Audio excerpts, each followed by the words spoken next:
Welcome. Tonight, we delve into the intricate, often unsettling, landscape of human connection. We're going to peel back the layers of what we perceive as love, to uncover the hidden mechanisms, the subconscious drives, and the uncomfortable truths that shape our most profound relationships. This isn't about diminishing the beauty of love, but rather about understanding its shadow side, the psychological undercurrents that can disturb and define our experiences. Prepare to examine the very foundations of your romantic world as we explore some disturbing psychological facts about love. 1. Intimacy often triggers fear of being judged. When we speak of intimacy, we often conjure images of closeness, warmth, and profound understanding. Yet, beneath this seemingly idyllic surface, there often lurks a primal fear, the fear of being judged. True intimacy demands vulnerability, a willingness to expose our authentic selves, our rawest emotions, our deepest insecurities, and our most cherished dreams to another. It's an invitation to be seen, truly seen, not just the polished facade we present to the world, but the messy, imperfect, sometimes contradictory person beneath. And it is precisely this act of exposure that can trigger an intense, often debilitating fear of judgment. This isn't just about fearing criticism of our opinions or choices, it's about fearing a fundamental rejection of who we are at our core. Imagine standing naked, not just physically, but emotionally, before someone whose opinion you deeply value. Every flaw, every past mistake, every secret doubt feels magnified under their gaze. This isn't merely a fleeting discomfort. For many, it's a deep-seated apprehension rooted in past experiences of rejection, ridicule, or conditional acceptance. Perhaps as children, our expressions of emotion were met with dismissal or punishment. Maybe our vulnerabilities were exploited, or our authentic selves were deemed too much or not enough. These early experiences carve grooves in our psyche, teaching us that revealing our true selves is a dangerous endeavor, a risk that could lead to pain or abandonment. Consequently, as adults, when faced with the opportunity for deep intimacy, these old wounds resurface, manifesting as a powerful, almost reflexive urge to protect ourselves. The paradox of intimacy lies in this very dynamic. We crave profound connection, yet the path to achieving it requires us to confront the very fear that holds us back. We yearn to be understood and accepted unconditionally, but we simultaneously build elaborate walls, deploy defense mechanisms, and wear masks to prevent the potential sting of disapproval. This fear of judgment can manifest in myriad ways within a relationship. It might lead to holding back crucial feelings, to censoring thoughts, to presenting an idealized version of oneself, or to avoiding difficult conversations. Instead of expressing a need, one might hint at it, hoping their partner will intuit it, thereby avoiding the vulnerability of a direct request.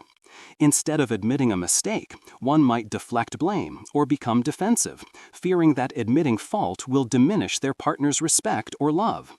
This constant self-monitoring and emotional guarding creates a subtle but pervasive distance, even when physically close. The relationship may appear strong on the surface, filled with shared activities and affectionate gestures, but a deeper, more profound connection remains elusive, blocked by the unspoken fear. The individual might constantly seek reassurance, yet simultaneously distrust it, believing that their love is contingent upon maintaining a certain image. This can lead to a vicious cycle. The fear of judgment prevents true intimacy, which in turn feels of loneliness and misunderstanding, reinforcing the belief that their authentic self is unlovable or unacceptable. Furthermore, this fear isn't always conscious. It often operates at a subconscious level, guiding our behaviors and reactions without us fully understanding why we're acting a certain way. We might anxiety before deep conversations, find ourselves unable to articulate complex emotions, or withdraw emotionally when a partner tries to get too close. These responses are not necessarily deliberate attempts to deceive, but rather automatic protective mechanisms kicking in, shielding us from what our subconscious perceives as a threat.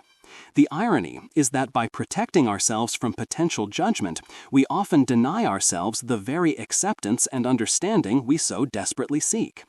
The weight of imagined judgment can be heavier than any real criticism. We project our own insecurities onto our partner, assuming they will judge us for the very things we judge ourselves for. This internal critic becomes an externalized threat, making it impossible to relax into the safety of a loving embrace. The desire for perfect acceptance becomes a barrier to any acceptance, as we refuse to present anything less than what we deem flawless.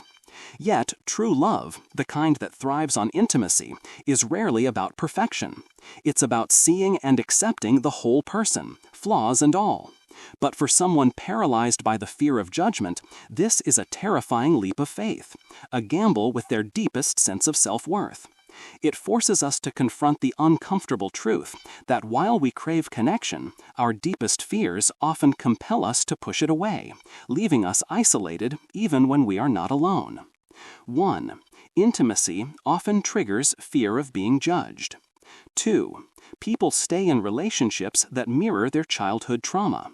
It's a perplexing and often painful observation.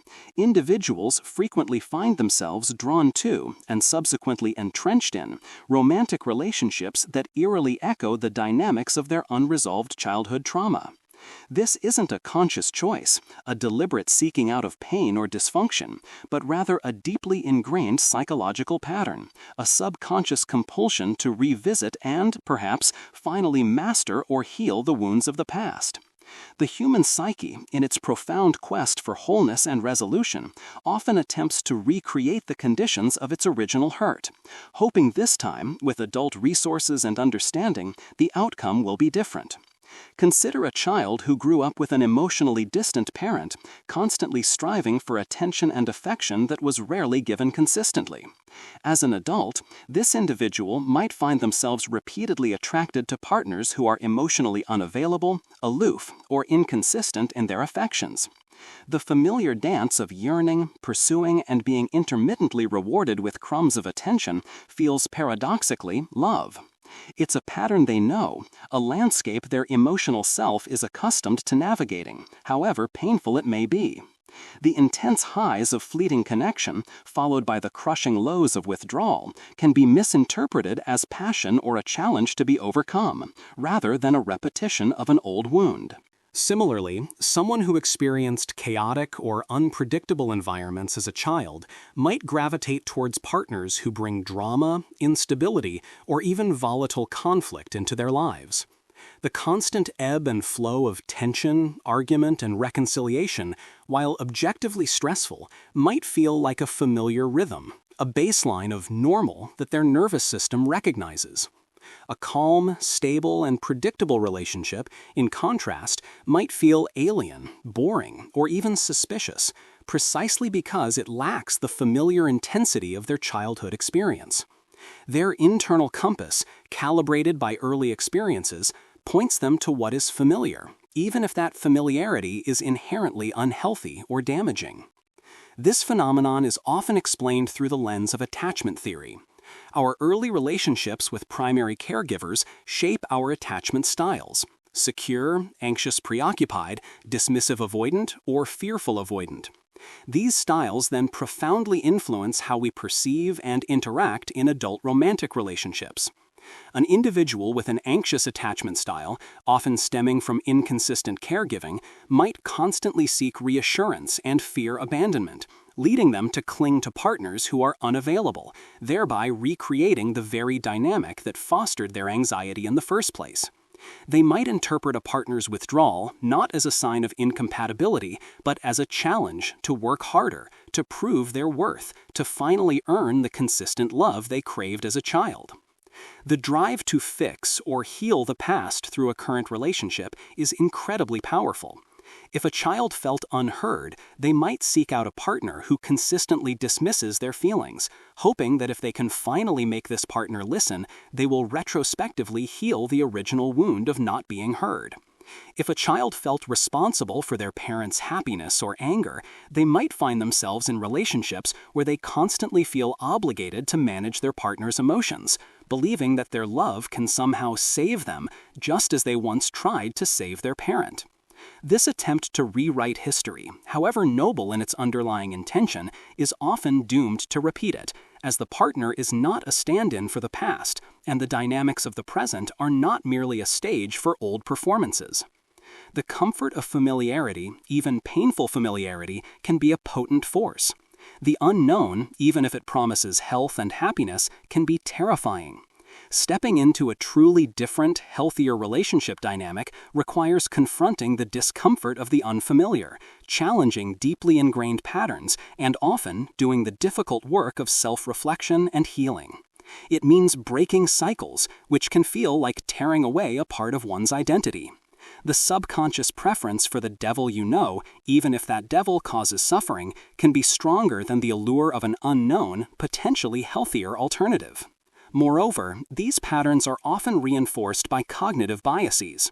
We might selectively notice aspects of a partner that confirm our existing beliefs about relationships, or interpret their actions through the lens of our past experiences. A slight withdrawal might be catastrophized into abandonment by someone who experienced neglect, while a heated argument might be seen as a sign of passion by someone accustomed to conflict. This perpetuates the cycle, as our interpretations fuel our reactions, which in turn elicit responses from our partners that further confirm our initial trauma-informed biases.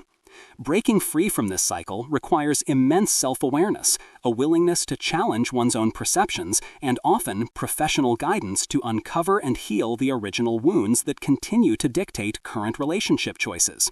It's a stark reminder that love is not always a purely forward-looking venture. It can be a complex, often involuntary, dance with the ghosts of our past. 3. Love can make people lose their identity. The intoxicating rush of new love, the profound connection, the feeling of finally being truly seen and understood, these experiences are often described as transformative, expanding our world and enriching our sense of self. Yet paradoxically, this very process can sometimes lead to a gradual, often imperceptible, erosion of one's individual identity. What begins as a beautiful merging of two lives can for some morph into a blurring of boundaries so complete that the self, as an independent entity, begins to fade, becoming subsumed by the identity of the couple. This phenomenon often starts innocently enough. In the initial stages of a relationship, there's a natural desire to align with a partner, to find common ground, and to share experiences. This is a normal and often healthy part of relationship building. However, for individuals who are particularly susceptible, perhaps those with a less consolidated sense of self, lower self-esteem, or a strong desire for external validation, this alignment can accelerate into a complete absorption. Their partner's interests become their interests, their partner's friends become their friends, their partner's opinions become their own, and their partner's goals overshadow their personal aspirations. The language we use to describe relationships often reinforces this idea of merging. We are one, my other half, soulmates. While these phrases can be poetic expressions of deep connection, they can, for some, become a literal blueprint for self-dissolution. The individual stops asking, "What do I want?" or "What do I believe?" and instead defaults to "What do we want?" or "What does my partner want?" Their sense of purpose, their joy, and their self-worth become entirely dependent on the relationship and their partner's approval. They might abandon old friendships, neglect personal passions, or even change fundamental aspects of their personality to better fit into the perceived ideal of their partner or the couple dynamic. This loss of identity is not always a hostile takeover by one partner, though it can be an unhealthy dynamics. More often, it's a gradual, self-imposed surrender.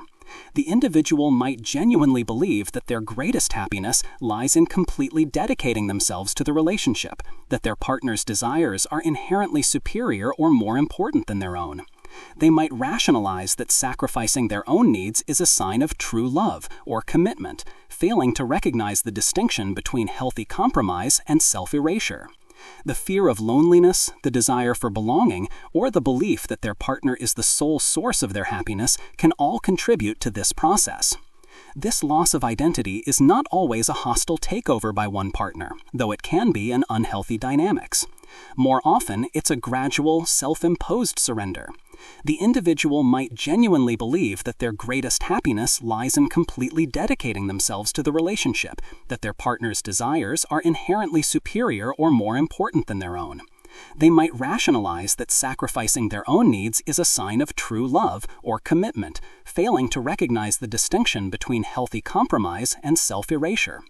The fear of loneliness, the desire for belonging, or the belief that their partner is the sole source of their happiness can all contribute to this process.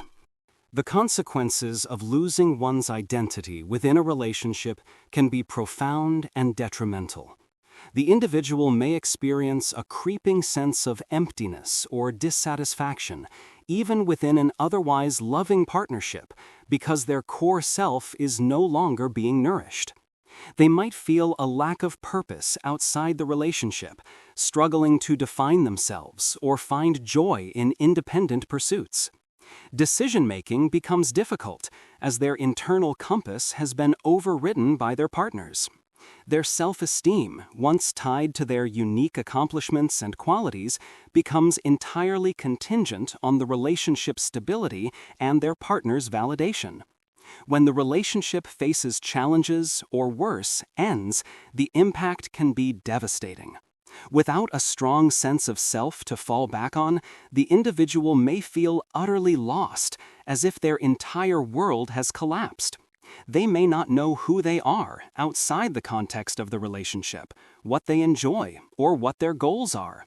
The process of rediscovering themselves can be long, painful, and confusing, requiring a deliberate and often arduous journey of introspection and rebuilding.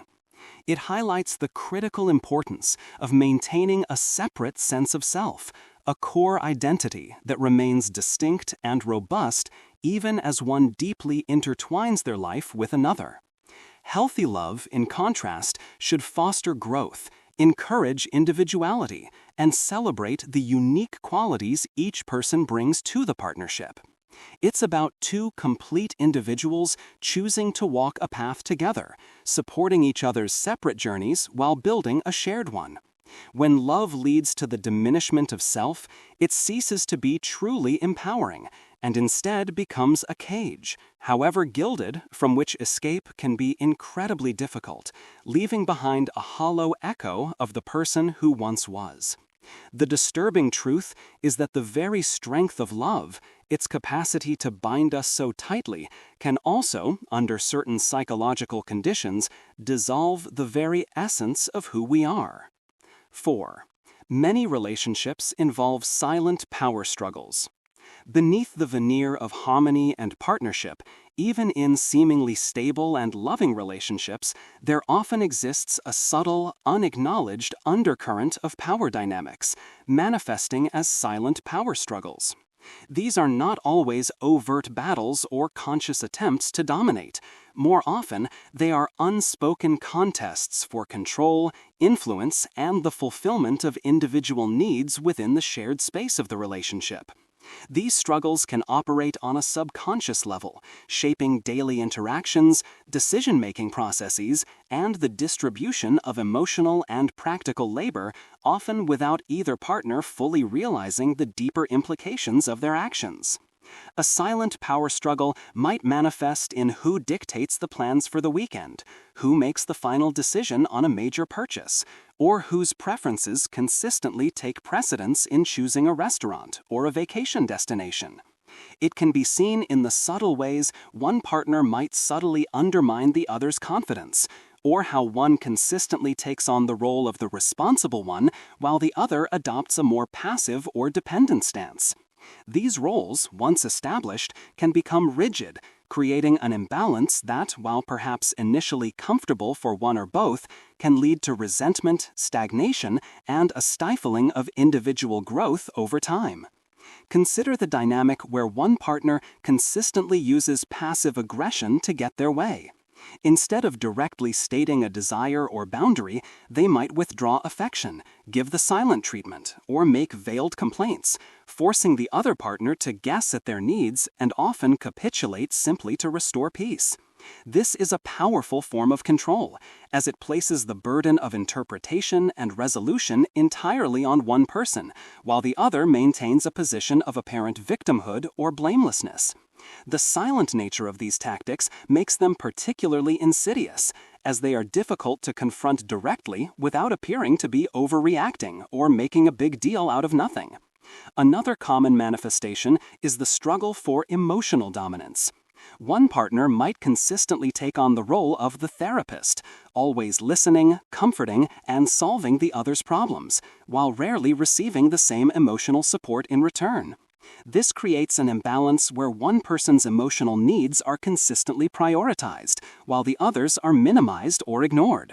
The stronger partner might feel burdened and resentful, while the weaker partner might become overly reliant and struggle with independent emotional regulation. This isn't necessarily a deliberate act of cruelty, but rather a pattern that develops over time, often rooted in individual attachment styles and past experiences. The silence surrounding these struggles is key. Because they are rarely openly acknowledged or discussed, they fester beneath the surface, eroding trust and fostering unspoken resentments.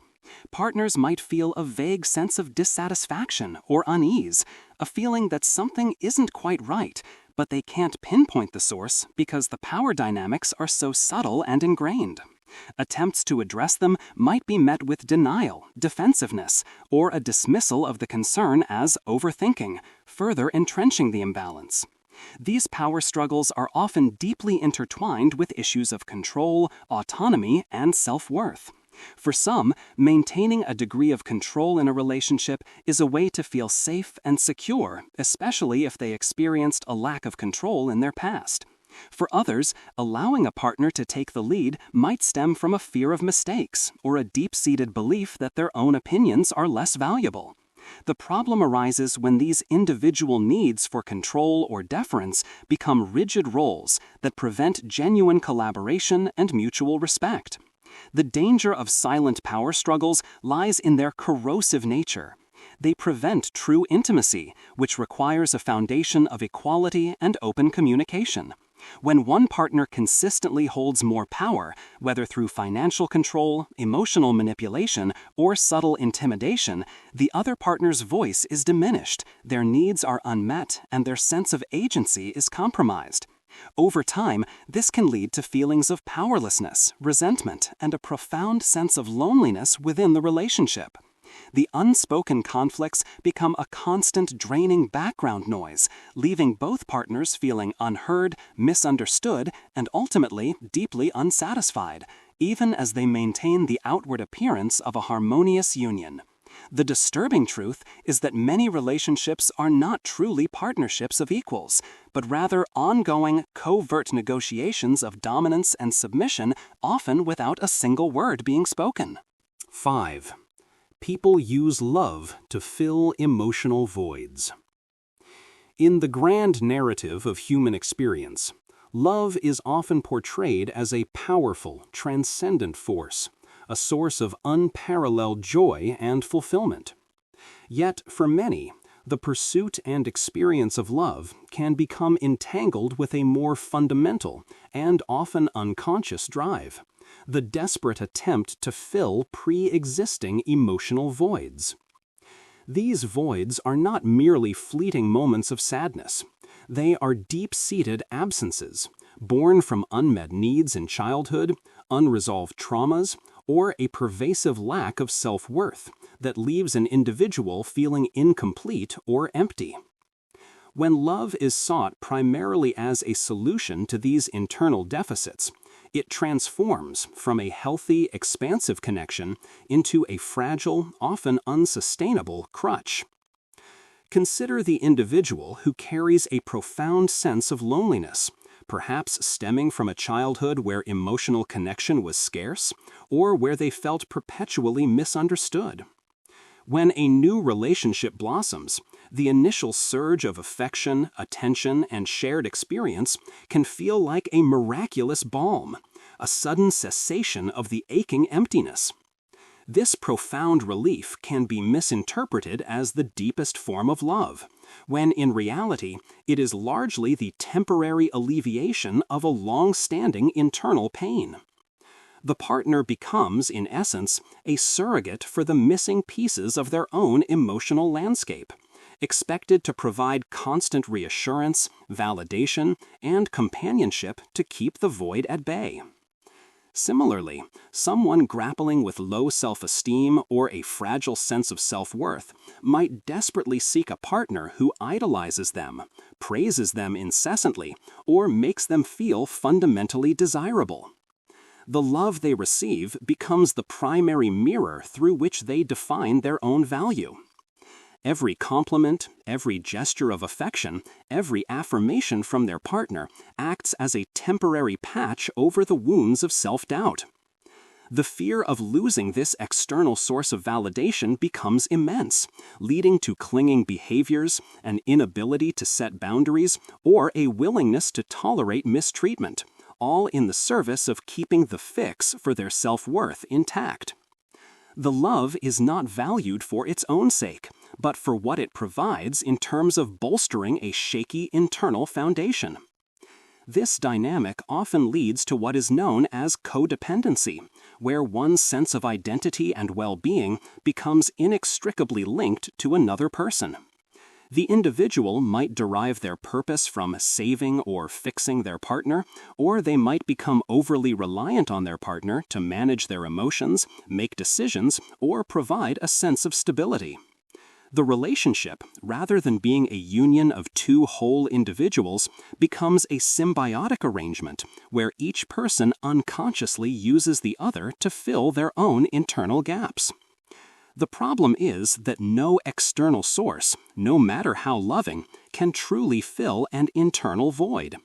These are wounds that require self-reflection, self-compassion, and often professional support to address and heal.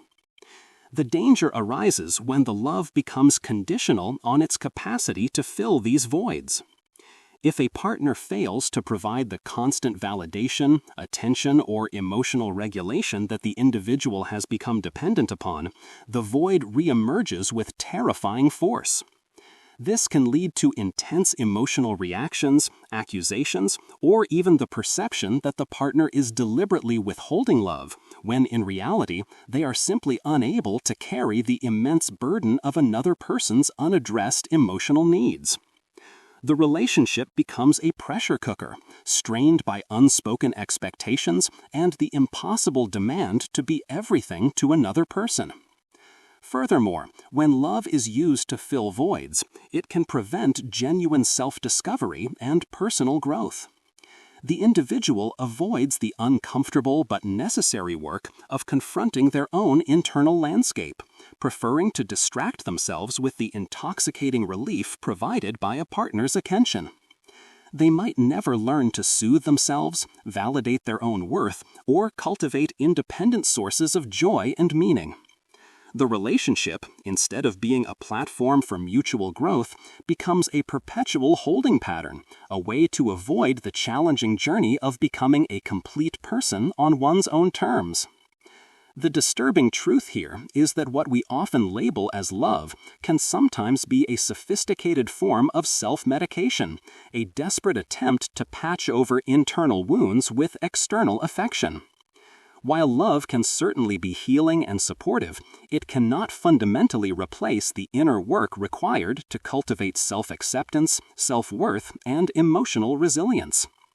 When we seek love primarily to complete us, we place an unsustainable burden on our partners and deny ourselves the profound satisfaction of discovering our own wholeness. It's a poignant reminder that the most profound love often begins not with finding another, but with finding ourselves. 6. Attraction increases during moments of fear or stress. The human heart is a complex organ, and its responses to external stimuli are often counterintuitive. One particularly intriguing and disturbing psychological phenomenon is how moments of shared fear or stress can paradoxically heighten feelings of attraction between individuals.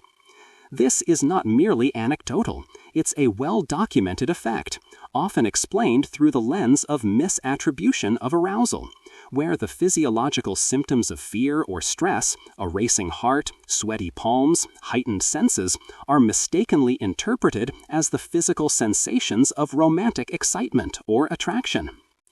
Imagine two strangers encountering each other in a truly harrowing situation. Perhaps they are survivors of a natural disaster, or they narrowly escape a dangerous incident, or even something as simple as navigating a particularly terrifying roller coaster ride. Their bodies are flooded with adrenaline, their senses are on high alert, and their hearts are pounding. In the aftermath of such an intense experience, if they happen to be in each other's presence, the brain, seeking to make sense of this powerful physiological arousal, might attribute it to the person beside them. My heart is racing, the subconscious might conclude. I must be feeling something strong for this person. The intense emotions of fear are thus relabeled as intense emotions of attraction. This phenomenon was famously demonstrated in the Dutton and Aaron bridge study, where an attractive female experimenter approached men on either a stable low bridge or a shaky high fear-inducing suspension bridge. Men approached on the fear-inducing bridge were significantly more likely to call the experimenter later and to include sexual imagery in stories they wrote, suggesting a heightened sense of attraction compared to those on the stable bridge. The arousal from fear was misattributed to the experimenter, leading to an increased perception of attraction. This isn't to say that all relationships born from crisis are based solely on misattribution. Genuine bonds can certainly form under duress, as shared vulnerability and mutual support can forge deep connections. However, the psychological mechanism of misattribution can significantly accelerate and intensify the initial spark, creating a powerful, almost chemical illusion of profound connection and attraction that might not have developed under calmer circumstances. The brain is wired to seek explanations for strong internal states, and when a compelling external stimulus, an attractive person, is present during a period of high arousal, it often becomes the convenient, albeit incorrect, explanation. The disturbing aspect of this fact lies in its implications for the nature of initial attraction. It suggests that what we perceive as an undeniable spark or chemistry might, in some instances, be less about the intrinsic qualities of the other person and more about the context in which we encounter them. It means that a first date involving a thrilling, slightly dangerous activity could artificially inflate feelings of attraction, leading individuals to believe they have a stronger connection than they truly do. This can set the stage for relationships built on an unstable foundation, where the initial intensity, fueled by external stress, fades once the stressors are removed, leaving behind a less compelling connection. Furthermore, this mechanism can be subtly exploited, consciously or unconsciously. Individuals might find themselves drawn to partners who consistently introduce drama, excitement, or even low-level stress into their lives, mistaking the adrenaline rush for sustained passion. The on-again, off-again relationship dynamic, often characterized by intense emotional highs and lows, might be perpetuated in part by this very principle. The stress of potential breakup or reconciliation keeps the arousal high, which is then reinterpreted as evidence of undeniable love or passion. Understanding this psychological quirk doesn't diminish the validity of genuine attraction, but it does invite a critical examination of its origins. It urges us to consider whether the powerful feelings we experience are truly rooted in compatibility, shared values, and deep emotional resonance, or if they are, at least in part, a trick of the mind, a byproduct of a heightened physiological state. It highlights how easily our brains can conflate different forms of arousal, leading us down paths we might not otherwise choose solely because our bodies are telling a story our minds are too eager to believe. The intensity we feel might be real, but its source, and therefore its meaning for a lasting connection, might be profoundly misattributed, making it a truly disturbing insight into the mechanics of our romantic inclinations. 7. Romantic gestures often manipulate emotions more than they express love. At the heart of many romantic narratives are grand gestures: the surprise gift, the dramatic declaration, the elaborate date, the public display of affection. These acts are widely celebrated as the epitome of love, proof of devotion, and tokens of affection. Yet a disturbing psychological truth lies beneath this surface. Many romantic gestures, particularly those that are highly performative or strategically timed, function less as pure expressions of genuine selfless love and more as potent tools for emotional manipulation. This isn't to say all gestures are manipulative, but rather to highlight the often unconscious ways they are employed to elicit specific emotional responses, reinforced power dynamics, or compensate for deeper relational deficits. Consider the partner who, after a significant argument or a period of neglect, suddenly appears with an expensive gift, a lavish dinner, or a highly publicized romantic trip. While seemingly an act of reconciliation or renewed affection, this gesture can often serve a more calculated purpose: to quickly alleviate guilt, to distract from unresolved issues, to reestablish a sense of positive feeling, or to prevent deeper, more uncomfortable conversations about underlying problems.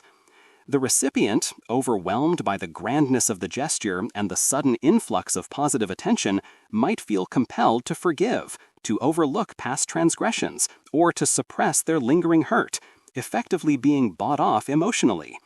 The gesture manipulates their emotional state, shifting them from anger or sadness to gratitude or renewed hope, thereby short-circuiting genuine resolution. Similarly, gestures that are highly public, such as elaborate proposals in front of crowds or constant declarations of love on social media, can be less about the intimate connection between two people and more about managing external perceptions or solidifying a particular image. The pressure to react positively in a public setting can be immense, making it difficult for the recipient to express genuine reservations or less than enthusiastic feelings. The gesture in this context becomes a performance, designed to evoke awe and approval from an audience, rather than purely to convey private affection. The recipient's emotional response is, to some extent, coerced by the social context, rather than being a spontaneous outpouring of feeling. The manipulative potential of romantic gestures also lies in its ability to create a sense of obligation or indebtedness. A partner who consistently performs grand gestures might subtly create an expectation that their acts of love should be reciprocated in certain ways, or that their past generosity absolves them of future responsibility. The recipient might feel guilty if they don't respond with equal fervor, or if they express dissatisfaction after such a significant display. This creates an uneven playing field where one partner uses gestures to exert influence or control over the emotional landscape of the relationship. Furthermore, gestures can be used as a substitute for genuine intimacy or consistent effort. A partner who struggles with daily acts of kindness, consistent communication, or emotional availability might periodically deploy a grand gesture to make up for their shortcomings. This creates a cycle where the recipient endures periods of neglect or dissatisfaction only to be periodically rescued by a dazzling display of affection. The gesture provides a temporary high, a fleeting illusion of deep love, which prevents the recipient from confronting the ongoing deficits in the relationship. It's a form of emotional intermittent reinforcement, which, much like in behavioral psychology, can be incredibly powerful in keeping someone emotionally invested despite underlying unhappiness. The disturbing implication is that the very acts we are taught to associate with profound love can, in practice, be sophisticated tools for emotional control, distraction, and avoidance. It forces us to question the authenticity of romantic displays and to look beyond the surface-level spectacle to discern the true intentions and effects.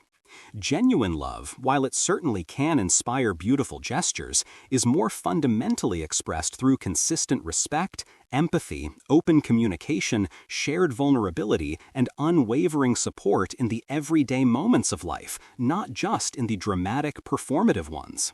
When gestures overshadow these foundational elements, they often signal a deeper, more manipulative dynamic at play, leaving the recipient feeling emotionally manipulated even if they can't quite articulate why. 8. People get attached faster after emotional instability. The human psyche, in its inherent drive for stability and security, often exhibits a paradoxical response to periods of emotional instability. Rather than fostering caution, it can accelerate the process of attachment to a new romantic interest. This phenomenon is particularly disturbing because it suggests that vulnerability, born from distress or chaos, can make individuals more susceptible to forming rapid, intense bonds that may not be rooted in genuine compatibility or long-term potential. The yearning for an anchor in a stormy sea can lead to clinging to the nearest available support, even if that support proves to be unstable itself. Consider someone who has just experienced a significant emotional upheaval, a difficult breakup, the loss of a job, a family crisis, or a period of intense personal stress. Their emotional landscape is likely characterized by heightened anxiety, loneliness, a craving for comfort, and a diminished sense of self-reliance. In such a fragile state, the sudden appearance of a new romantic interest who offers attention, empathy, validation, and a sense of belonging can feel incredibly potent and alluring. The relief provided by this new connection can be so profound that it's quickly conflated with deep love or an undeniable meant-to-be feeling. This rapid attachment is often driven by a desperate need for emotional regulation. When an individual is unstable, their internal systems are in disarray. A new partner who provides a sense of calm, distraction, or emotional support can feel like a lifeline. The brain, seeking to restore equilibrium, quickly associates the new person with safety and solace. This isn't necessarily a conscious calculation. It's an automatic, almost primal response to vulnerability. The desire to escape the discomfort of emotional turmoil can override critical thinking and a more measured assessment of a potential partner's true character or suitability. Furthermore, emotional instability often diminishes one's boundaries and self-protective mechanisms. When feeling low, vulnerable, or desperate for connection, individuals are more likely to overlook red flags, rationalize concerning behaviors, or idealize a new partner. The need for immediate comfort and affirmation can overshadow any objective assessment of the relationship's health or the partner's long-term potential. The love-bombing tactics often employed by manipulative individuals are particularly effective during these periods, as the target is already primed to receive intense affection and validation, seeing it as a solution to their current distress rather than a potential trap. The intensity of these rapid attachments can be deceiving. Because the connection forms under conditions of heightened emotionality, the feelings experienced can be exceptionally strong and overwhelming. This intensity can be mistaken for profound love or an unbreakable bond, when in reality it might be more accurately described as a powerful emotional dependency. The new partner isn't just a person, they become a repository for unmet needs, a source of stability, and a symbol of hope for a future free from distress. The disturbing implication is that the very circumstances that should ideally prompt caution and self-reflection, moments of personal vulnerability, can instead lead to impulsive romantic decisions and unhealthy attachments. These relationships, born from a place of deficit rather than wholeness, often struggle once the initial emotional crisis subsides. As the individual regains their footing, the desperate need for an external anchor diminishes, and they may begin to see their partner and the relationship more clearly, often realizing that the intense connection was more about their own need for solace than about genuine compatibility. This can lead to further heartbreak and instability, as the individual might then realize they're attached to someone who isn't truly right for them, or the partner might feel used or misunderstood once the initial intensity fades. It's a stark reminder that true, healthy attachment takes time, space, and a degree of emotional stability to develop authentically. When emotional instability acts as a catalyst for rapid attachment, it often creates a fragile foundation built on the shifting sands of temporary emotional need rather than on the solid ground of mutual respect, understanding, and shared values. It highlights how easily our deepest needs can be exploited or self-exploited in the desperate search for comfort and belonging. 9. The feeling of meant to be is often just chemical coincidence. The romantic ideal of meant to be permeates our culture, shaping our expectations of love as a destiny, a cosmic alignment, a soul-stirring recognition of a perfect match ordained by the universe. We yearn for that undeniable click, that profound sense of familiarity and rightness that whispers, "This is it." Yet behind this enchanting narrative lies a far more prosaic and perhaps disturbing psychological reality. The powerful feeling of meant to be is often little more than a sophisticated interplay of neurochemical reactions, cognitive biases, and psychological conditioning, a chemical coincidence rather than a divine decree. When we encounter someone we perceive as the one, our brains are often awash with a cocktail of neurochemicals. Dopamine, the reward chemical, surges, creating feelings of intense pleasure and motivation, driving us to seek more interaction with this person. Norepinephrine, a stress hormone, mimics the effects of adrenaline, leading to a racing heart, sweaty palms, and heightened alertness, sensations often misattributed to passionate excitement. Oxytocin, the bonding hormone, is released through physical touch and intimacy, fostering feelings of attachment and trust. These chemicals create a powerful, almost addictive internal experience that feels undeniably profound, unique, and destined. The brain interprets this intense physiological and emotional state as evidence of a special connection, a sign that this person is intrinsically significant. Beyond neurochemistry, cognitive biases play a crucial role. Once we start to feel an initial attraction, confirmation bias kicks in.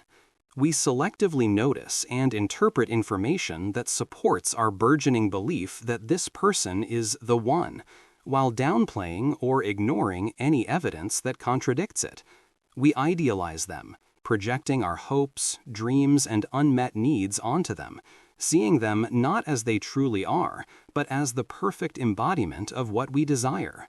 Every shared laugh, every common interest, every synchronicity is amplified and interpreted as undeniable proof of destiny, rather than simply the natural overlaps that occur between any two people. This creates a powerful feedback loop. The more we believe they are meant to be, the more we seek and find evidence to support that belief, further deepening the emotional intensity. Furthermore, our personal histories and psychological needs heavily influence who we perceive as meant to be. Someone with an anxious attachment style might find themselves drawn to an emotionally distant partner, interpreting the challenge and intermittent reinforcement as a sign of intense, faded love rather than a repetition of an old, unhealthy pattern. The familiarity that feels so comforting might not be a cosmic recognition of a soulmate, but rather the subconscious recognition of a dynamic that mirrors childhood experiences or unresolved trauma, as discussed earlier. The brain, seeking to resolve old wounds, might present this familiar dynamic as a compelling, meant-to-be opportunity for healing, even if it leads to further pain. The disturbing aspect of this chemical coincidence is that it can lead us to make profound life decisions based on transient, biologically driven feelings. We might overlook fundamental incompatibilities, ignore red flags, or rush into commitments because the overwhelming sensation of meant to be feels too powerful to question. The intensity of the feeling can be so consuming that it blinds us to the practical realities of building a sustainable relationship, which requires more than just a chemical rush. It demands consistent effort, communication, compromise, and a shared vision for the future. When the initial chemical high inevitably begins to wane, as all intense neurochemical surges do, the relationship can enter a difficult phase. The meant-to-be feeling, once so potent, may diminish, leaving individuals to confront the reality of their partner and the relationship without the rosy glow of initial idealization. This can lead to disillusionment, confusion, and the painful realization that the intense feeling was not a guarantee of a perfect, effortless partnership, but merely a powerful biological and psychological trigger. It forces us to acknowledge that while these feelings are profoundly real and deeply felt, their interpretation as destiny might be a comforting illusion, a biological trick designed to encourage bonding rather than an accurate predictor of lasting love. The profound, almost spiritual experience of meant to be is in essence a sophisticated internal narrative constructed by our brains, making it a profoundly unsettling truth about the origins of our deepest romantic convictions. 1. People adjust their personalities to keep relationships alive. The desire for connection and belonging is a fundamental human need. So powerful is this drive that individuals often engage in a subtle, often unconscious, reshaping of their personalities in an effort to maintain a relationship. What begins as a natural process of compromise and adaptation can, for some, escalate into a significant alteration of their core self, a sacrificing of authentic traits, beliefs, and desires, all in the service of keeping a partnership afloat. This isn't always a malicious demand from a partner. More often, it's a self-imposed transformation driven by fear of abandonment, a deep-seated need for approval, or a belief that their authentic self is somehow inadequate or unlovable. Consider someone who is naturally introverted and enjoys quiet evenings at home, but whose partner is highly extroverted and thrives on constant social interaction. In an effort to please their partner and maintain harmony, the introvert might begin forcing themselves to attend every party, engage in lively group conversations, and suppress their need for solitude.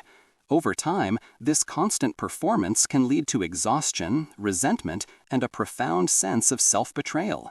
They are no longer living authentically, but rather playing a role designed to fit their partner's expectations or desires.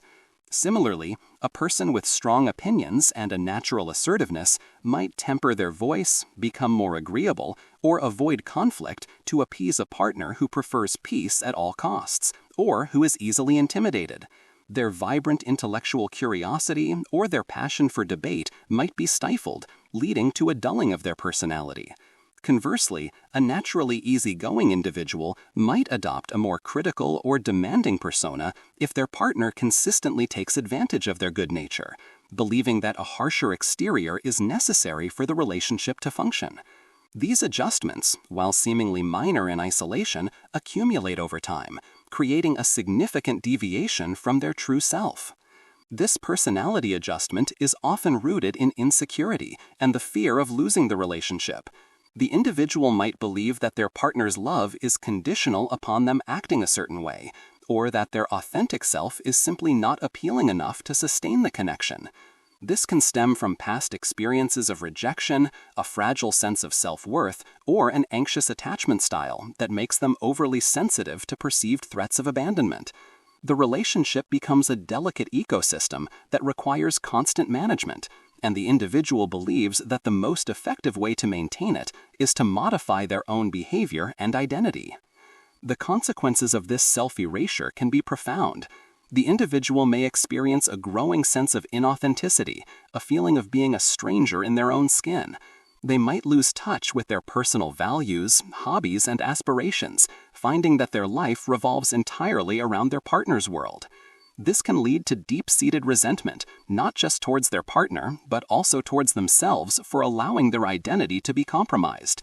The relationship, while outwardly stable, can become internally suffocating, as the individual sacrifices their vitality for its mere survival. Moreover, the partner, who initially might have been attracted to the authentic self, might eventually sense this inauthenticity, leading to a subtle disconnect. They might feel that something is missing, that their partner is not fully present, or that the relationship lacks a certain depth, without understanding that it's the very suppression of the other's true self that is creating this void. The adjusted personality, while intended to preserve the relationship, can paradoxically contribute to its eventual demise, as it prevents genuine intimacy and understanding from flourishing. The disturbing truth is that the very love we seek for connection and acceptance can, under certain conditions, become a powerful force for self-betrayal. The desire to keep a relationship alive can lead individuals to abandon their most fundamental selves, creating a partnership built on a foundation of inauthenticity. This highlights the critical importance of self-awareness and strong boundaries, ensuring that while we adapt and grow with a partner, we never lose sight of the unique individual essence that makes us who we are. For true love should celebrate and foster authenticity, not demand its sacrifice. 11. Love makes people more tolerant of lies. Trust is often cited as the bedrock of any strong relationship. We expect honesty, transparency, and integrity from those we love.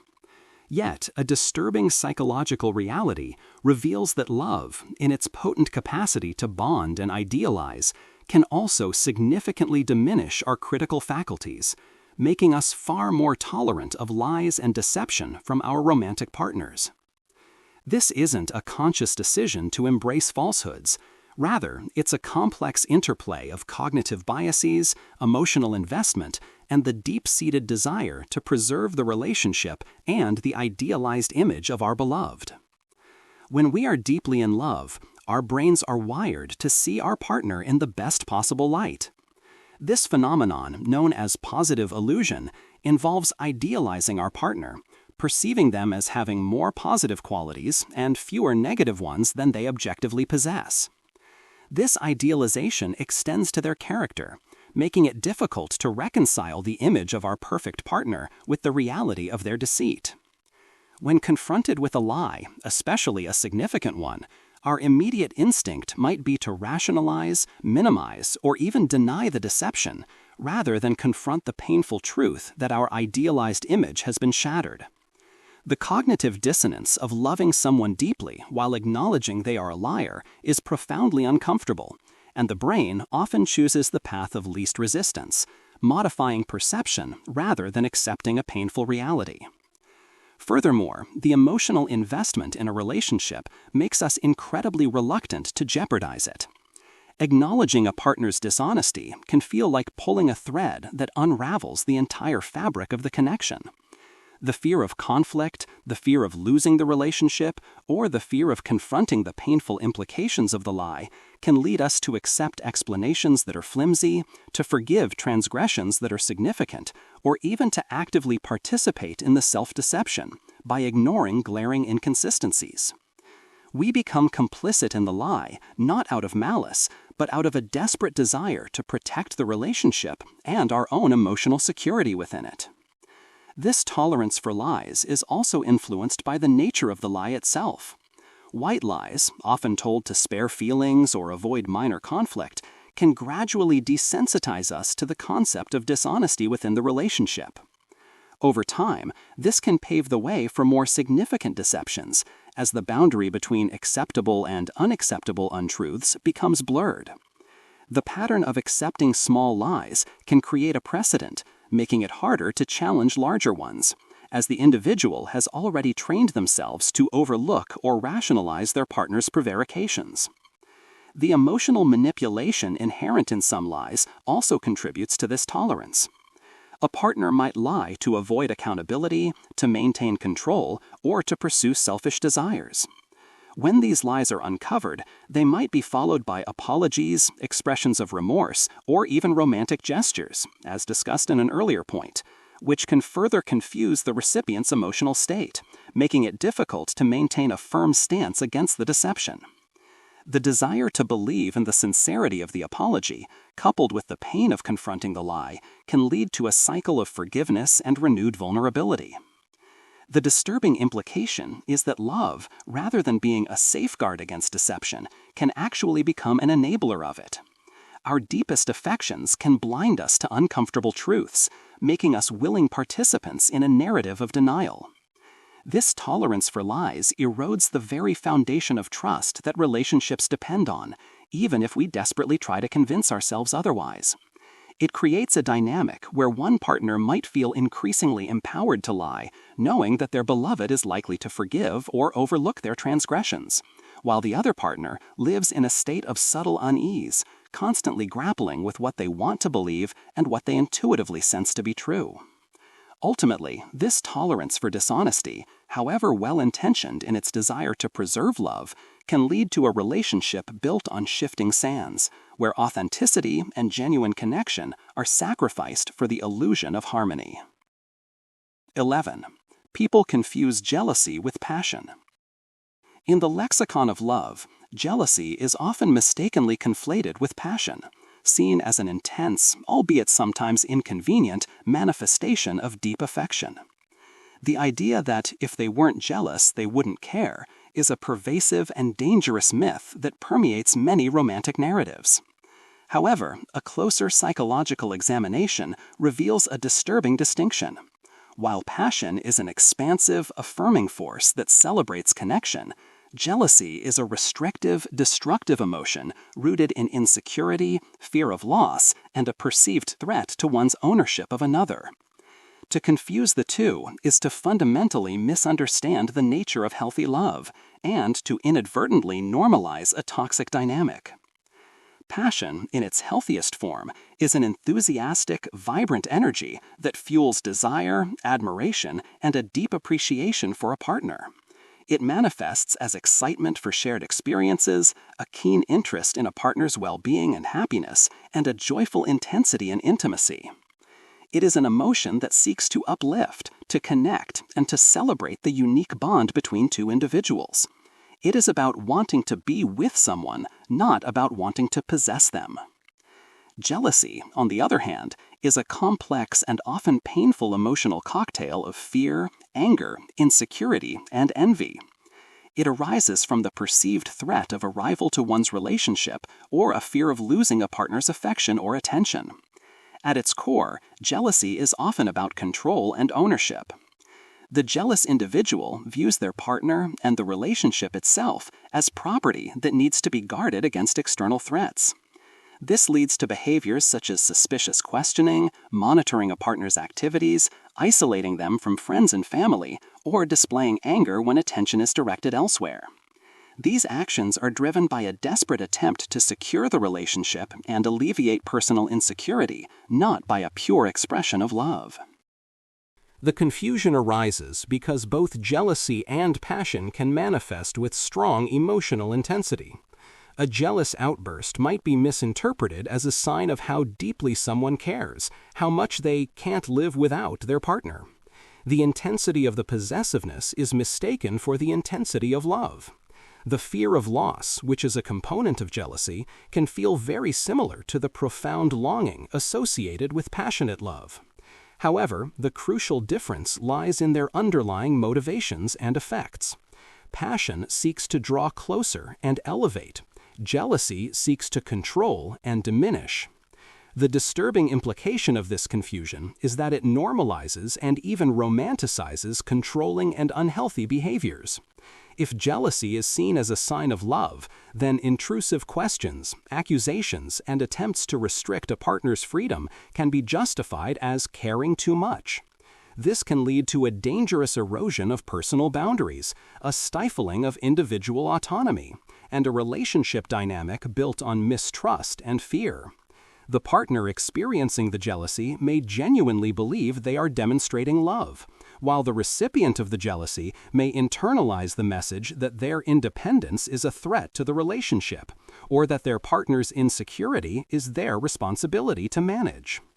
This mistaken belief can trap individuals in cycles of emotional abuse. A partner who exhibits extreme jealousy might use it as a tool to isolate and control, knowing that their actions will be interpreted as a sign of profound, albeit misguided, love. The victim might tolerate increasingly restrictive behaviors, believing that this is the price of being deeply loved. The relationship becomes a suffocating cage, where fear and suspicion replace trust and mutual respect, all under the guise of an intense, passionate connection. True love, healthy passion, is rooted in trust, respect, and a celebration of a partner's individuality. It allows for freedom and growth, confident in the strength of the bond.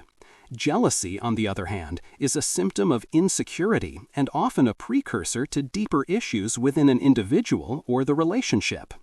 Recognizing this distinction is not just an academic exercise. It's a critical step in fostering healthier relationships and protecting ourselves from the insidious ways in which destructive emotions can masquerade as love, leading to profound unhappiness and emotional harm.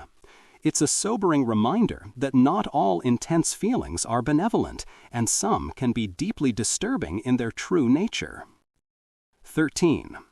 Many people mistake emotional highs and lows for true love. The narrative of true love often features dramatic arcs, passionate declarations, and overcoming formidable obstacles. We are culturally conditioned to believe that intense emotional experiences, particularly those characterized by significant highs and lows, are indicative of a profound, fated connection. This belief, however, conceals a disturbing psychological truth. Many individuals confuse the tumultuous roller coaster of emotional highs and lows with the authentic depth and stability of true, sustainable love. This misinterpretation can lead to a perpetual cycle of drama, instability, and ultimately dissatisfaction, all under the guise of the belief that they are experiencing the pinnacle of romantic experience. Consider the on-again relationship, a classic example of this phenomenon. The periods of separation are often marked by intense longing, despair, and a profound sense of loss. When reconciliation occurs, there's an exhilarating rush of relief, renewed passion, and the intoxicating feeling of having overcome adversity. This cycle of intense pain, followed by intense relief, creates a powerful emotional charge that can be easily mistaken for undeniable chemistry or an unbreakable bond.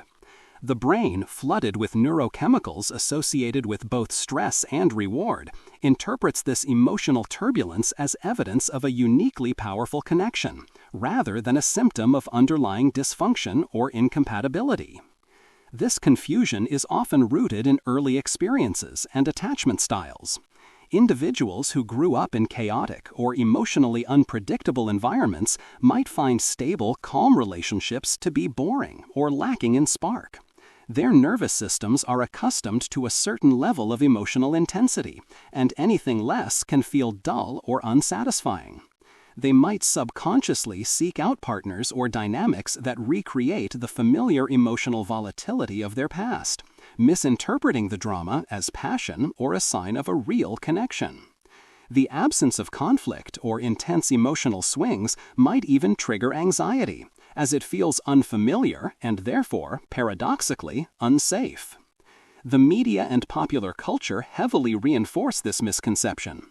Romantic comedies and dramas often portray love as a series of dramatic conflicts and passionate makeups, with the most intense relationships being those that overcome the most turmoil.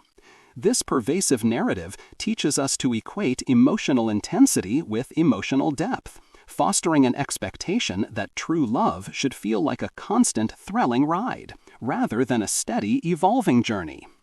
When a healthy, stable relationship comes along, it might be dismissed as lacking passion because it doesn't provide the same exhilarating highs and lows. The disturbing implication is that individuals might actively, albeit unconsciously, sabotage stable relationships or seek out partners who contribute to emotional volatility, precisely because they equate this drama with true love. They might inadvertently create conflict to inject excitement, or constantly push boundaries to test the strength of the bond, believing that only through overcoming significant challenges can their love be validated. This perpetuates a cycle of instability, preventing the development of genuine intimacy, which thrives on trust, predictability, and consistent emotional safety. Moreover, relationships characterized by extreme highs and lows are often emotionally exhausting and unsustainable in the long term. The constant emotional upheaval takes a toll on mental health, creates chronic stress, and erodes trust. While the highs can be intoxicating, they are often fleeting, and the lows can be deeply damaging. The belief that this emotional roller coaster is the hallmark of true love can keep individuals trapped in unhealthy dynamics, preventing them from seeking or recognizing genuinely fulfilling partnerships that offer consistent respect, emotional security, and mutual growth. Ultimately, true love, while not devoid of passion or occasional challenges, is fundamentally characterized by a sense of calm, security, and consistent emotional connection. It is built on a foundation of mutual respect, trust, and shared values rather than a reliance on dramatic swings to prove its existence. The disturbing truth is that our conditioning can lead us to chase the illusion of love in emotional chaos, mistaking the adrenaline rush of instability for the profound, enduring warmth of a truly healthy and sustainable connection. 14. The first heartbreak permanently changes how people love. The searing pain of a first heartbreak is an almost universal human experience, a rite of passage that leaves an indelible mark on the psyche. It's more than just a temporary sadness. It's a profound trauma that, in a disturbing and often permanent way, fundamentally alters how an individual approaches, perceives, and experiences love in all subsequent relationships. This initial wound reshapes their emotional landscape, creating new patterns of defense, new filters of perception, and a lingering vulnerability that colors every future romantic encounter. Before the first heartbreak, many individuals approach love with an almost naive openness, a boundless optimism, and a belief in unconditional connection. The world of romance feels limitless, full of possibility, and unburdened by past betrayals. The first heartbreak shatters this illusion with brutal force. It introduces the terrifying reality of loss, rejection, and the profound pain that can accompany deep emotional investment. It teaches a visceral lesson. Love is not always safe, and vulnerability carries immense risk. This initial trauma often leads to the erection of emotional defenses. The individual might become more guarded, less trusting, and more cautious in opening their heart to new partners. They might subconsciously build walls, keep a part of themselves shielded, or avoid deep emotional commitment to prevent a repeat of the initial pain. This isn't a conscious decision to be cold or unfeeling. It's an automatic protective mechanism, a learned response to a deeply scarring experience. The fear of experiencing that level of pain again can be so overwhelming that it dictates future relationship choices, leading to self-sabotage or an inability to fully immerse oneself in new connections. The nature of the first heartbreak also profoundly influences the specific ways people change. If the heartbreak involved betrayal, the individual might develop a deep-seated distrust, constantly scrutinizing their partner's actions for signs of deceit. If it involved abandonment, they might become overly anxious about separation, clinging to partners, or exhibiting an intense fear of being left alone. If it involved feeling inadequate or not enough, they might carry that insecurity into every subsequent relationship, constantly seeking validation or believing that their love is conditional. The specific contours of the first wound become the blueprint for future anxieties and defensive strategies. Furthermore, the first heartbreak can alter one's fundamental beliefs about love itself. The idealized vision of love might be replaced by a more cynical or realistic perspective, where love is seen as inherently fragile, fleeting, or accompanied by inevitable pain. This shift in belief can manifest as a self-fulfilling prophecy, as the individual's new caution and guardedness might inadvertently create the very distance or difficulty they fear, thereby reinforcing their cynical view. They might unconsciously test new partners, pushing them away to see if they will stay, or interpreting benign actions through the lens of past hurt. The disturbing aspect of this permanent change is that it often occurs without conscious awareness.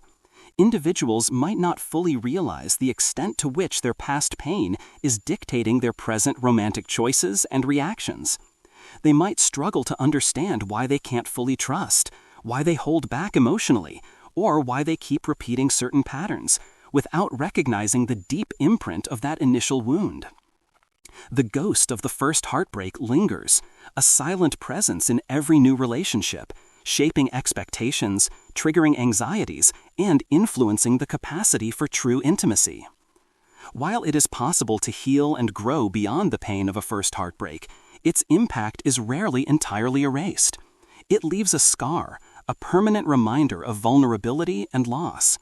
The journey of loving again after this initial trauma involves a delicate balance, learning to protect oneself without becoming completely closed off, understanding past wounds without allowing them to fully dictate the present, and daring to be vulnerable again despite the inherent risks. The disturbing truth is that the innocence of love, once lost, can never truly be regained. It is forever viewed through the lens of experience, a lens that is permanently tinted by the unforgettable pain of the first time one's heart was broken. 14. People ghost because confrontation scares them more than guilt.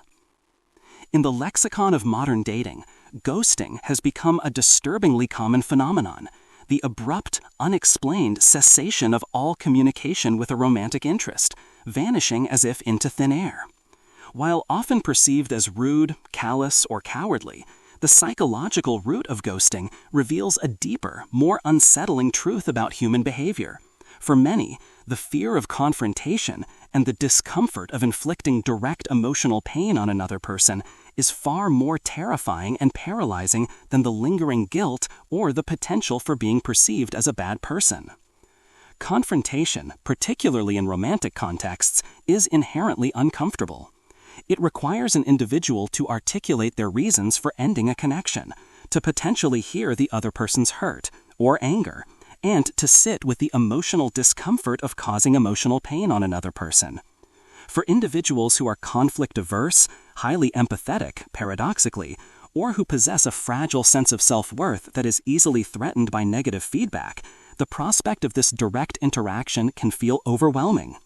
The imagined scenario of the breakup conversation, the tears, the questions, the accusations, the need to justify one's decision, can feel like an insurmountable emotional hurdle. Ghosting offers an immediate escape from this perceived threat. By simply disappearing, the ghoster avoids the immediate, acute discomfort of the confrontation. They don't have to witness the other person's pain firsthand, they don't have to defend their choices, and they don't have to sit with the awkward silence or the emotional intensity of a difficult conversation. It's a psychological defense mechanism, a flight response from an emotionally taxing situation.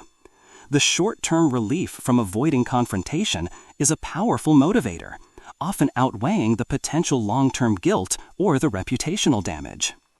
Furthermore, the ghoster might rationalize their behavior by telling themselves that ghosting is actually kinder than a direct breakup. They might believe that a clean, sudden cut causes less pain than a drawn-out conversation, or that the other person will get the hint and move on faster without a formal explanation. This self-deception allows them to mitigate their own guilt, framing their actions as a misguided act of mercy rather than an act of cowardice. They may also project their own fear of confrontation onto the other person, believing that the recipient would also prefer to avoid an uncomfortable conversation. The disturbing aspect of this phenomenon is the profound impact it has on the person being ghosted. For the recipient, ghosting is not just a lack of closure, it's an emotional void filled with confusion, self-doubt, and often a profound sense of invalidation. The sudden silence forces them to question their perception of the relationship, their own worth, and often leads to obsessive rumination about what they might have done wrong. The absence of an explanation can be more painful than a clear, albeit difficult, truth, as it leaves the recipient in a state of perpetual uncertainty, unable to process the loss or move forward effectively. The ghoster's avoidance of short-term discomfort creates long-term emotional distress for the other person. Moreover, the prevalence of ghosting reflects a broader societal trend towards emotional detachment and a diminished sense of accountability in romantic interactions. The ease of digital communication, which allows for effortless disengagement, contributes to this pattern. It removes the immediate human connection that might otherwise compel individuals to act with more empathy and directness. The screen provides a buffer, making it easier to dehumanize the other person's feelings and prioritize one's own comfort. Ultimately, ghosting is a disturbing manifestation of prioritizing self-preservation, however misguided, over genuine consideration for another person's emotional well-being. It reveals a fundamental aversion to emotional discomfort and a willingness to inflict a different, often more insidious, form of pain on others to avoid one's own. It highlights the uncomfortable truth that in the face of emotional difficulty, many individuals will choose the path of least resistance, even if that path leaves a trail of confusion, hurt, and unresolved questions in its wake, proving that the fear of a difficult conversation can indeed be more potent than the pangs of conscience. 16. Breakups hurt more when self-worth is tied to the relationship. The dissolution of a romantic relationship is, almost universally, a painful experience. Yet the depth and duration of that pain can vary dramatically from person to person, and a particularly disturbing psychological factor intensifies this suffering. Breakups hurt exponentially more when an individual's sense of self-worth, their fundamental value as a person, has become inextricably intertwined with the relationship itself. When the relationship becomes the primary mirror through which one defines their identity and value, its loss is not merely the loss of a partner, but a catastrophic blow to the very core of who they believe themselves to be. For individuals whose self-worth is fragile or externally derived, a romantic relationship can become a powerful, albeit precarious, source of validation. The partner's love, attention, and approval are interpreted as proof of their own desirability, lovability, and significance. The relationship itself becomes the container for their self-esteem. I am loved, therefore I am lovable. I am in a relationship, therefore I am worthy. This external validation provides a temporary, intoxicating sense of completeness and security, masking underlying insecurity. When the relationship ends, this external source of self-worth is abruptly removed, leaving a gaping void. The breakup is not just the end of a partnership, it's perceived as a personal failure, a devastating rejection that invalidates their entire being. The internal monologue becomes relentless. If they left me, I must not be good enough. If I'm not in a relationship, what am I? The loss of the partner is conflated with the loss of their own value. The pain is not just about missing the person, but about the terrifying reemergence of deep-seated insecurities that the relationship had temporarily suppressed. This dynamic often leads to an intense process of rumination and self-blame. The individual might obsessively replay every interaction, searching for evidence of their own shortcomings, believing that if only they had been different, better, or more lovable, the relationship would have survived. This self-blame further erodes their already fragile self-worth, trapping them in a vicious cycle of pain and self-condemnation. The breakup becomes an existential crisis, a fundamental challenge to their very right to exist and be loved. Furthermore, when self-worth is tied to a relationship, the individual may have sacrificed personal goals, hobbies, and friendships in service of the partnership, as discussed in earlier points. This means that upon breakup, they are left not only without a partner, but also without a strong independent identity, a support network, or a sense of purpose outside the relationship. The world shrinks, and they are left feeling utterly lost and adrift, with no internal compass to guide them. The disturbing implication is that the very act of seeking love to complete oneself, or to validate one's worth, sets the stage for profound suffering if that love is lost. It transforms a healthy desire for connection into a dangerous dependency, where one's entire emotional well-being is held hostage by the stability of an external relationship.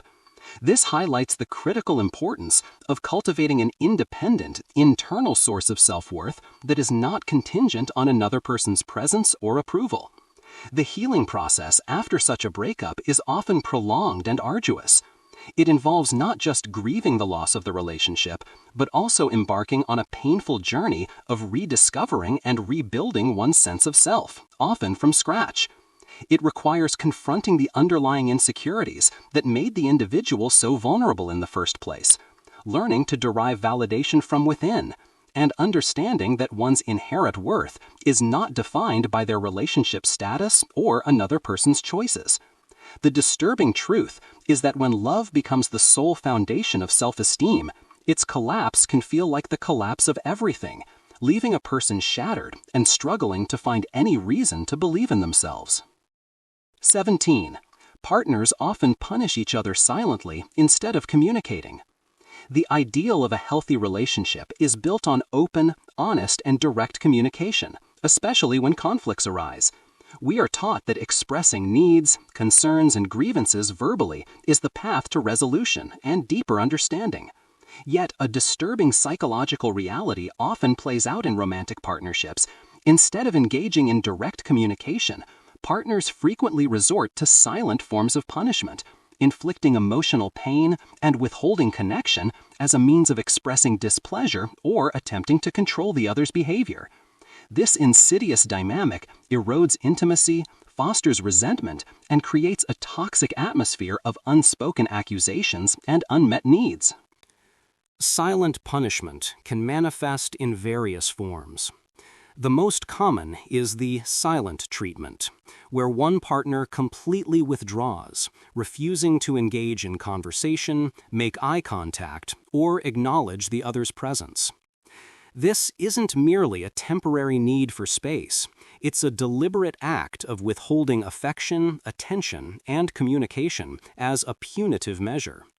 The message is clear, albeit unspoken. You have done something wrong, and I am making you suffer for it by denying you my presence and connection. This tactic is deeply damaging because it deprives the other person of the opportunity to understand the transgression, apologize effectively, or work towards a resolution. It leaves them in a state of agonizing uncertainty, desperately trying to decipher the unstated grievance. Other forms of silent punishment include subtle acts of passive aggression, intentionally forgetting something important to the partner, procrastinating on shared responsibilities, making backhanded compliments, or subtly undermining their partner in front of others. These actions are designed to inflict minor, often deniable, forms of pain or frustration, expressing anger or resentment without having to directly confront the issue. The perpetrator avoids the discomfort of an open conflict while still managing to get back at their partner. The ambiguity of these actions makes them particularly difficult to address, as the victim might feel like they are overreacting if they confront what appears to be a minor oversight. This tendency towards silent punishment often stems from a combination of factors: a fear of direct conflict, an inability to articulate emotions effectively, a desire for control without overt confrontation, or a learned behavior from past relationships or childhood experiences, where direct communication was either ineffective or punished. The individual might believe that their partner should just know what they did wrong, or that expressing anger directly is too aggressive or vulnerable. They might also derive a sense of power from making their partner suffer, believing that this is the only way to make their grievances heard or to compel a change in behavior. The disturbing implication of silent punishment is its corrosive effect on the relationship. It creates a climate of fear and anxiety where one partner is constantly walking on eggshells, trying to anticipate and avoid triggering the other's silent wrath. Trust erodes as communication becomes indirect and manipulative. Resentment builds on both sides. The punisher feels unheard and misunderstood, while the punished feels unfairly treated and emotionally abused. The underlying issues that trigger the punishment remain unaddressed, festering and growing larger with each silent exchange. Furthermore, silent punishment prevents true intimacy, which requires a foundation of psychological safety and open expression. When partners cannot openly communicate their hurt, anger, or needs, they remain emotionally distant, even when physically close. The relationship becomes a battleground of unspoken grievances, where emotional connection is replaced by strategic withdrawal and passive aggression. It's a stark reminder that the absence of overt conflict does not necessarily signify harmony. it can often mask a deeper, more insidious form of relational dysfunction, where partners inflict pain through silence, making it a truly disturbing aspect of how some individuals navigate the complexities of love and conflict. 18. Love can make people ignore their personal goals. The pursuit of love is often depicted as a journey that enriches and expands an individual's life, adding depth and meaning. While this can certainly be true, a disturbing psychological reality reveals that for many, the immersive nature of love, particularly in its intense early stages or in relationships where boundaries are blurred, can lead to a gradual and often unconscious abandonment of personal goals, ambitions, and independent aspirations. The allure of shared dreams and the desire to prioritize the relationship can overshadow individual pursuits, leading to a profound sense of stagnation or regret later in life. This phenomenon often begins subtly. In the initial phases of a relationship, there's a natural and often healthy desire to spend significant time with a new partner, to integrate lives, and to support each other's endeavors. However, for some, this integration can become an absorption.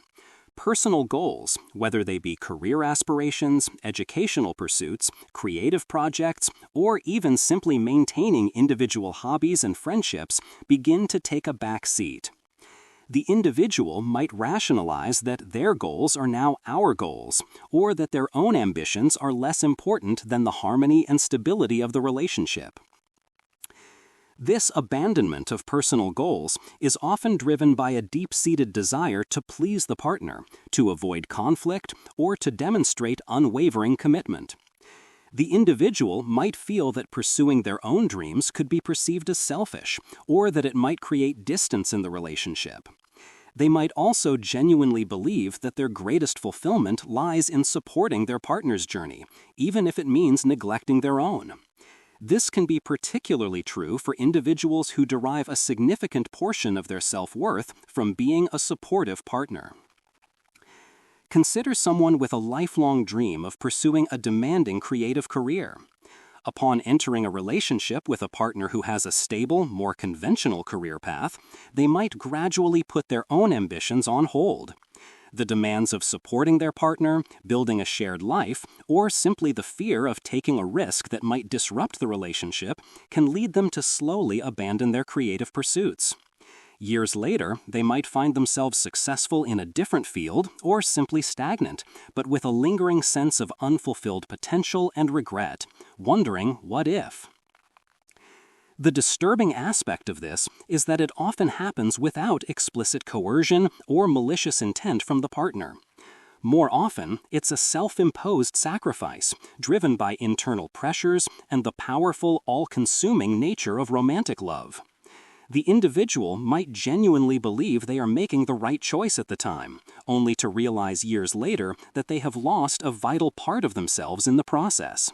The relationship, intended to be an enrichment, inadvertently becomes a comfortable cage that stifles individual growth and ambition. The consequences of ignoring personal goals can be profound and long-lasting. The individual may experience a creeping sense of dissatisfaction, a feeling of something missing, even within an otherwise loving and stable relationship. This unfulfilled potential can manifest as resentment, a midlife crisis, or a profound sense of regret later in life. Their self-esteem, once tied to their independent achievements and aspirations, can diminish, leaving them feeling less vibrant and purposeful outside the context of the relationship. Moreover, while a partner might genuinely love and support their significant other, they cannot fulfill the deep-seated yearning for personal achievement and self-realization that comes from pursuing one's own goals. When one partner consistently sacrifices their ambitions, an imbalance can develop, where one person thrives while the other languishes, leading to an eventual disconnect. True, healthy love should encourage and celebrate individual growth, providing a secure base from which both partners can pursue their unique paths, knowing they have unwavering support. When love leads to the abandonment of personal goals, it ultimately diminishes the individual and, by extension, the vibrancy of the relationship itself, making it a quiet but deeply disturbing form of self-betrayal. 19. Humans overestimate how much partners think about them. One of the most profound and unsettling psychological biases operating within romantic relationships is the tendency for individuals to significantly overestimate the amount of time and mental energy their partners dedicate to thinking about them. This isn't a deliberate act of narcissism, but rather a pervasive cognitive distortion, fueled by our own intense focus on the relationship and our partner, combined with an inherent egocentric bias that makes us assume we are a more central figure in others' minds than we actually are. This overestimation can lead to unrealistic expectations, heightened sensitivity, and a subtle but constant undercurrent of disappointment. When we are deeply in love, our partner occupies a significant portion of our mental landscape. We ruminate on shared moments, anticipate future interactions, analyze their words and actions, and constantly consider their feelings and needs. Our thoughts are frequently and often involuntarily drawn back to them. Given this intense internal focus, it's a natural, albeit flawed, leap to assume that our partner experiences a similar reciprocal level of mental preoccupation with us. We project our own internal experience onto them, believing that if we are thinking about them constantly, they must be thinking about us with comparable frequency and intensity. This egocentric bias is a fundamental aspect of human cognition. We are, by definition, the center of our own universe. It's difficult to truly grasp that others have rich, complex internal lives that are largely independent of our own, filled with their own concerns, obligations, aspirations, and self-reflection. We tend to view others through the lens of how they relate to us, rather than as autonomous beings with their own primary focus. In a romantic context, this bias is amplified by the emotional investment and the deep desire to be central to our partner's world. The disturbing implication of this overestimation is its potential to create a constant, subtle sense of disappointment and unmet expectations. When a partner doesn't immediately respond to a text, or seems distracted during a conversation, or doesn't anticipate a need, the individual who overestimates their partner's mental focus might interpret this as a lack of care, a sign of waning affection, or even a personal slight. If they really thought about me as much as I think about them, the internal monologue might go, they would have remembered that, or known how I felt, or reached out sooner. This misinterpretation can lead to unnecessary arguments, feelings of neglect, and a general sense of being misunderstood, all stemming from an unrealistic expectation of their cognitive bandwidth. Furthermore, this bias can make individuals overly sensitive to perceived slights or absences of attention. A partner's momentary distraction, their engagement in a hobby, or their focus on work might be misinterpreted as a sign that they don't care enough or that they are prioritizing other things over the relationship, when in reality they are simply navigating the normal complexities of their own independent life. The expectation of constant mental presence is an impossible burden to place on another person, and its unmet reality can create friction and resentment. This overestimation also contributes to the phenomenon of reading too much into a partner's actions or inactions. A simple neutral gesture might be imbued with deep meaning, or a lack of a particular gesture might be interpreted as a significant sign of disinterest, precisely because the individual believes their partner is constantly analyzing and strategizing within the relationship. The reality is often far more mundane. People are often simply acting on impulse, habit, or their own immediate concerns, without the profound relationship-centric thought process we attribute to them. Ultimately, recognizing this disturbing psychological fact is not about diminishing the importance of love or the genuine care partners have for each other. It's about cultivating a more realistic understanding of human cognition and the independent nature of individual minds. It encourages us to release the impossible expectation of constant mental preoccupation and to appreciate the moments of genuine focused attention when they occur, rather than constantly measuring them against an inflated egocentric standard. It's a sobering reminder that while love can create profound bonds, it does not dissolve the fundamental autonomy of individual thought, and assuming otherwise can lead to unnecessary heartache and misunderstanding. 20. People often blame themselves when a partner mistreats them. In the aftermath of mistreatment within a romantic relationship, whether it be emotional abuse, manipulation, neglect, or infidelity, a profoundly disturbing psychological pattern emerges. The victim often internalizes the blame, attributing their partner's harmful actions to their own perceived shortcomings, failures, or inadequacies. Instead of recognizing the mistreatment as a reflection of their character or choices, they turn the blame inward, convinced that if only they were different, better, or more lovable, the mistreatment would not have occurred. This self-blame is a devastating blow to self-worth and a significant barrier to healing and escaping unhealthy dynamics. This phenomenon is rooted in several powerful psychological mechanisms. Firstly, humans have a fundamental need for control and predictability. When faced with chaotic or abusive behavior, it can be deeply unsettling to accept that another person's actions are beyond one's control. By blaming themselves, victims create a false sense of control. If I caused it, I can prevent it by changing myself.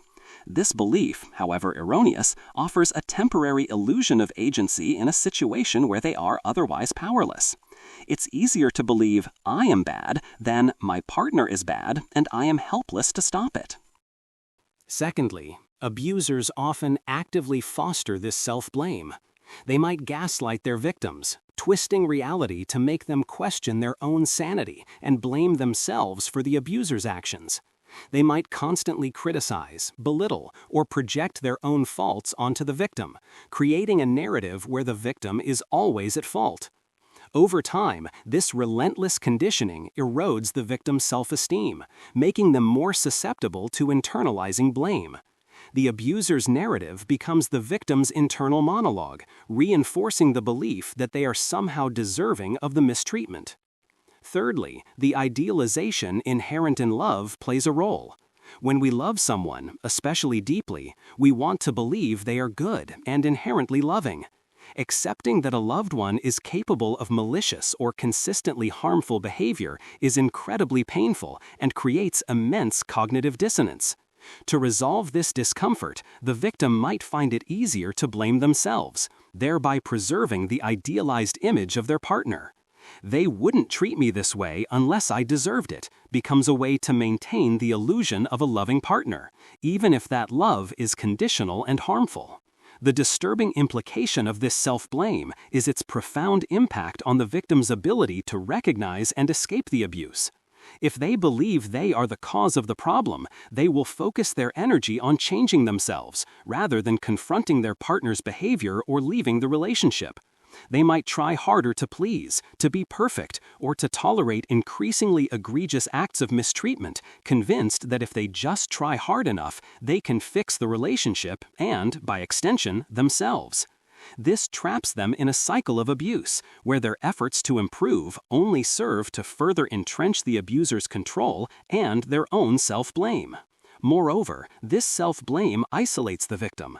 They might feel too ashamed or guilty to confide in friends or family, fearing that others will also blame them or confirm their own sense of inadequacy. This isolation further strengthens the abuser's hold and prevents the victim from gaining an objective perspective on the situation. The internal narrative of self-blame becomes a solitary prison, making it incredibly difficult to see the mistreatment for what it truly is, a manifestation of the abuser's issues, not their own. Healing from mistreatment, particularly when self-blame has taken root, requires an arduous process of externalizing the blame, recognizing that one is not responsible for another person's harmful choices, and rebuilding a shattered sense of self-worth. It involves challenging deeply ingrained beliefs, re-establishing boundaries, and often seeking external support to break free from the cycle. The disturbing truth is that the very human need to make sense of suffering, combined with the powerful influence of love and manipulation, can lead individuals to inflict profound self-harm by internalizing blame that rightfully belongs elsewhere, making it one of the most insidious and heartbreaking aspects of unhealthy love. we have journeyed through the unsettling depths of human connection, exploring the hidden gears and often uncomfortable truths that drive our romantic experiences. From the fear of judgment that stifles true intimacy, to the insidious ways we repeat childhood traumas, to the subtle manipulations and self-deceptions that can masquerade as love, these psychological facts challenge our idealized notions of romance. They remind us that love, while capable of profound beauty and healing, is also a complex psychological landscape, fraught with vulnerabilities, biases, and the potential for deep disturbance. Understanding these dynamics is not about losing faith in love, but about gaining a clearer, more honest perspective, enabling us to navigate its complexities with greater awareness, resilience, and ultimately, a more authentic sense of self. Thank you for joining me on this exploration into the disturbing psychological facts about love.